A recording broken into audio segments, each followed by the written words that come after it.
आखिरकार मुझे भी कलीरे मिल गए, अब तो मैं भी शादी करूंगी। स्वागत है आप सबका मेरे चैनल में। स्टार्टिंग में मैंने बहुत बड़ा जोक मार दिया था। एक्चुअली ये चूड़ा और कलीरा मेरे नहीं है, मेरे क्लाइंट के हैं। तो बिना किसी देरी के मैंने इसको बनाना चालू भी कर दिया था। पहले आप मेरे क्लाइंट के चूड़े देखो और फिर कलीरे। मैंने सुना है न्यूली मैरिड गर्ल्स को चूड़ा उतारने के दुख से ज्यादा उसको प्रिजर्व कराने का स्ट्रेस होता है। तो मैंने भी फोम ले लिया और फिर चूड़े को उस पे रख के उसका सर्कल बना लिया, बिल्कुल गोल गोल। और फिर उस सर्कल की बाउंड्रीज को मैंने हटा दिया। देखो मेरी शादी तो भी हुई नहीं है, लेकिन मैं सब लड़कियों का दुख समझ सकती हूँ। फोम को सर्कल में काटने के बाद ये कुछ ऐसा बन गया। ये तो बिस्कुट लग रहा है। इसके मैंने पहले से ही 3 टुकड़े कर रखे थे। मुझे ना शादी करने का बचपन से ही बड़ा शौक है भाई, और काश मेरे पास भी इतने सुंदर सुंदर कलीरे और चूड़े होते तो मैं भी उनको रेजिन में प्रिजर्व करवा देती। तो मैंने ये फोम का टावर इसलिए बनाया था ताकि मैं इसमें चूड़े की हर एक चूड़ी डाल के इसको फिक्स कर सकूं। मैंने एक एक करके जैसा ब्राइड के फोटो में उसने चूड़ा पहना था बिल्कुल वैसा देख के एक एक चूड़ा उसी तरीके से लगा दिया था। और जब फाइनल लुक आया ना कोई बता ही नहीं सकता था इसके अंदर कुछ है भी। ये फिक्स होकर इतना बढ़िया लग रहा था तो मैंने दूसरा भी कर दिया। उसके बाद मैंने इस काम को रोक के दूसरा काम चालू किया, इसका फ्रेम बनाने का। फटाफट मार्केट से जाके एक व्हाइट विनाइल शीट लेकर आ गई थी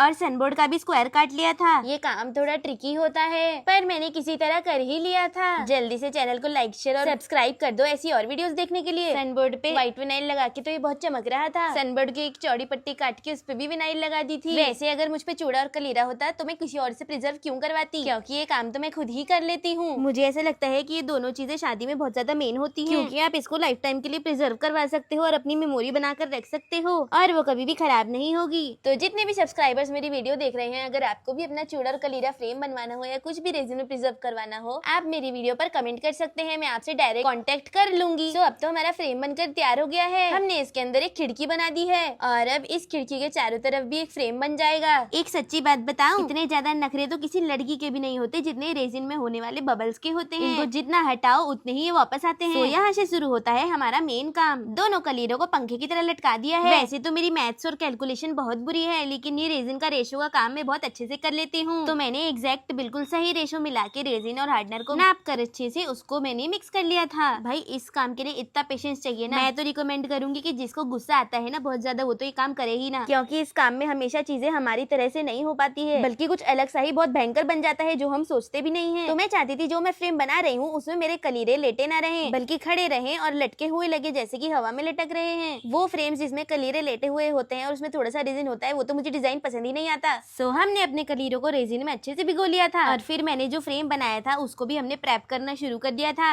इसमें मैं सबसे फर्स्ट वाली लेयर डाल रही हूँ रेजिन की। इसको बोल सकते हैं हम क्या कड़क माल है, क्योंकि ये सच में कड़क हो गए थे और बिल्कुल वैसे हो गए थे जैसा कि मैं चाहती हूँ। तो अब बारी आती है कलीरों के प्लेसमेंट की। तो बहुत ही प्यार से और आराम से और हल्के हाथों से मैंने कलीरों को फ्रेम में फिट कर दिया। उसके बाद दोनों चूड़ों को भी रेजिन में फिट कर दिया। मैंने बोला ना ये बहुत ज्यादा पेशेंस का काम है, अगर हल्की सी भी चूक हुई तो सब बर्बाद हो जाता है। सो मैंने एक पतला सा बॉक्स बनाया था जिसको मैंने यहाँ घुसा दिया। ये काम करते हुए तो ओए होए मेरा दिल तो इतना खुश हो रहा था। सच में मजा तो बहुत आता है रेजिन डालने में, लेकिन ये भी बहुत धीरे से डालना पड़ता है क्योंकि हमारे जो बिन बुलाए मेहमान है वो आ जाते हैं। बिन बुलाए मेहमानों से मेरा मतलब है रेजिन के बबल। फर्स्ट लेयर डाल के जो मेरी सांस में सांस आई, फिर निकाला मैंने अपना खजाना। खजाना नहीं गोल्ड लीफ है, मार्केट में बहुत आसानी से मिल जाती है। अब टाइम आ गया है मेरी फेवरेट चीज का। अब मैं इसको डेकोरेट करना चालू कर दूंगी। तो मैंने गोल्ड लीफ को एक एक छोटे छोटे टुकड़ा करके बहुत सारी जगह पे फिक्स कर दिया था। मेरे क्लाइंट को अपनी जयमाला भी प्रिजर्व करवानी थी, लेकिन उनके जयमाला के फूल बिल्कुल खराब हो गए थे। लेकिन जयमाला में जो मोती थे उनको मैंने इसमें यूज कर लिया। मैंने एक एक मोती को अपने हाथ से बहुत प्यार से लगा दिया। बहुत ही प्यारा काम लगता है ये सब करते हुए।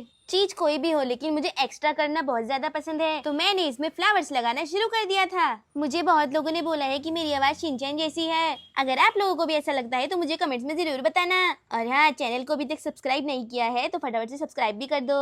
तो अब बारी आती है सेकंड लेयर की। सच बताऊं, जैसे जैसे मैं इसमें लेयर डालती जा रही थी मेरा दिल तो भारी होता जा रहा था और साथ साथ हल्का भी, क्योंकि मुझे जितनी खुशी है कि वाओ मैं इसको बना रही हूँ, उससे ज्यादा मुझे ये टेंशन है कि काश मैंने जैसा सोचा है प्लीज ये वैसा ही बन जाए। तो जैसा कि मैंने बोला मुझे एक्स्ट्रा चीजें बहुत ज्यादा पसंद है, तो मैंने छोटे छोटे पर्ल और ले लिए और फिर मैंने उसको रेजिन की सेकंड वाली लेयर में डाला। जो पूरा काम आप एक वीडियो में देखते हो, इस काम को करने में बहुत ज्यादा दिन लगते हैं। तो अब हमने डाल दिया थर्ड लेयर। रेजिन की एक लेयर को डाल के उसे 12 घंटे के लिए सूखने के लिए छोड़ना पड़ता है। उससे पहले आप कुछ भी नहीं कर सकते हो। I mean, आप दोबारा दूसरी लेयर नहीं डाल सकते। लेकिन जब वो क्योर हो जाता है तब आप उसको डेकोरेट कर सकते हो जैसे मैंने किया है। सो अब हम इसका आउटर फ्रेम बनाने की तैयारी शुरू कर देंगे। इसके अंदर कुछ धूल मिट्टी ना घुस जाए या मच्छर वच्छर ना घुस जाए, इसलिए मैंने उसको पेपर से कवर कर दिया और फिर मैंने चौड़ी चौड़ी स्ट्रिप्स काट के इसके चारों तरफ लगा दी। तो आउटर फ्रेम बनके और चिपका के कुछ ऐसा लग रहा था।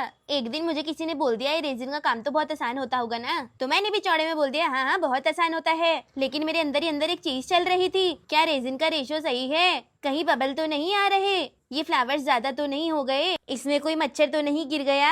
पूरी टेंशन का पैकेट साथ लेकर चलते हैं हम। सो फ्रेम के एजेस को भरने के लिए मैंने उसमें पुट्टी लगानी शुरू कर दी थी और पुट्टी करने के बाद जब मैं इसे घिसूंगी ना क्या स्लीक लुक आएगा। तो पुट्टी करने के बाद तो ये कुछ ऐसा लग रहा था, लेकिन जब मैंने इसको घिसना चालू किया, अब देखो मुझे तो नेल्स रखने का बहुत ज्यादा ही शौक है, इसीलिए वो टूट न जाए तो मेरे को काम भी बहुत ध्यान से करना पड़ता है। जैसे इसको घिसते वक्त तो मुझको इतना डर लग रहा था कहीं मेरे नाखून ही ना घिस जाए। अब तो कोई बोल ही नहीं सकता कि इसके 4 टुकड़े जुड़े हुए हैं। ये तो क्या मस्त मक्खन हो गया था, छूने में तो मजा ही आ गया। वीडियो अच्छी लग रही है तो फटाफट से लाइक शेयर कमेंट कर दो। अब मैंने फटाफट से एक पतली सी स्ट्रिप ले ली थी, अब इसको मैं इसके चारों तरफ लगाऊंगी, थोड़ा सा रॉयल लुक जो देना है मेरे को इसे। तो मैंने फ्रेम पर प्राइमर की एक पहली लेयर करनी शुरू कर दी थी। अगर कोई भी रेजिन ब्रांड अपना प्रमोशन करवाना चाहते हैं तो वो कमेंट कर सकते हैं, और अगर किसी को भी अपना फ्रेम बनवाना है तो वो भी मुझे कमेंट कर दें। तो हमने एक क्लाइंट की फोटो को निकलवा लिया था। तो ये कोई नॉर्मल फोटो नहीं बल्कि ये ऐसी फोटो है जिसमें जब मैं पीछे लाइट जलाऊंगी तो इस फोटो में भी लाइट आएगी और ये चमकेगी। तो फोटो फ्रेम को डेकोरेट करने के लिए मैंने उसके चारों तरफ एक लेस लगा दी थी।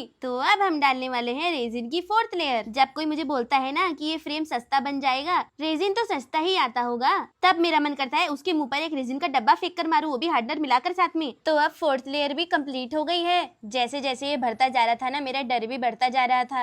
अब हम इसमें 5th लेयर डाल रहे हैं। इसका अलाइनमेंट इतना बराबर रखना पड़ता है ना कि अगर ये कहीं से भी टेढ़ा हुआ ना तो ये सारा रेजिन एक ही तरफ बह जाता है। मेरी एक फ्रेंड बहुत उदास हुई जब उसके चूड़े और कलीरे उतर गए। मैंने पूछा क्या हुआ, तो बोलती है ऐसा लगता है कुछ अलग हो गया। मैंने कहा उदास की होती है, चूड़े कलीरे तो तेरे पास ही रहेंगे। उसने बोला कैसे, और तब मैंने उसका भी एक रेजिन वाला फ्रेम बनाया जिसमें मैंने उसके चूड़े और कलीरों को प्रिजर्व किया और वो बहुत खुश हो गई। तो अब हम डाल रहे हैं रेजिन की लास्ट लेयर। रेजिन फ्रेम बनवाने के बाद मेरी फ्रेंड बहुत ही ज्यादा खुश हो गई अब, क्योंकि उसके चूड़ा और कलीरा हमेशा के लिए प्रिजर्व हो गया था। तो अब हमने ब्राइड ग्रूम की शादी की डेट और उनका नाम निकाल के फ्रेम के ऊपर चिपका दिया था। जैसा मैंने इस फ्रेम को सोचा था ये उससे भी बहुत ज्यादा अच्छा बन गया है सच्ची में। अब मैं इसका फाइनल लुक रिवील करूंगी आपको, मुझे कमेंट्स में बताना आपको कैसा लगा और लाइक शेयर कमेंट करना मत भूलना।